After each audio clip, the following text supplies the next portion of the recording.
Sa number 8, pagpanagtagbulig sa idalom sang emergency cash transfer sang DSWD para sa mga apektado sang RSSI sa Negros Oriental ang ginsugdan na. Samtang ikatlo nga batch sang tagtaganay sang ECT sa Negros Occidental ang natalana sini nga semana.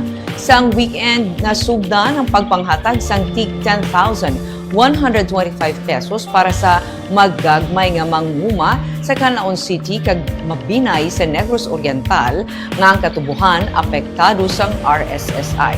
Ginsiling ni Department of Social Welfare and Development Regional Director Arwin Razo, 5,744 ka mga small farmers sa Negros Oriental ang ginapaabot magabaton sang ECT sini nga semana. Nalakip man diri ang gikan sa Amlan, Bai City, Bayawan City, Himalalud, Pamplona, Siaton, Tayasan, kag Zamboanguita.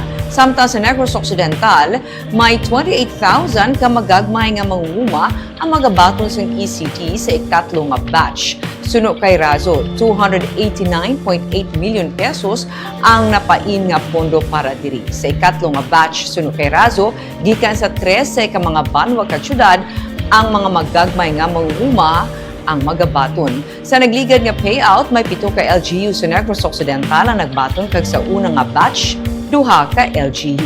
Ang pag-release ang pondo nagadepende sa kada sigudman sang pag-submit sa mga LGU sang ilang nga datos para ma-verify ini. Ang target namin for the week for Oriental, kasama na yung Mabinay, nasa 5,744, which is equivalent to 58.1 million. Actually, nag-deadline kami ng submission, mag-cut off kami, I think last week. So, yun naman yung i-reflect namin sa next na request namin. The good thing is, talagang dasig mag-submit si Negros Occidental LGUs for this emergency cash transfer program ni DSWD.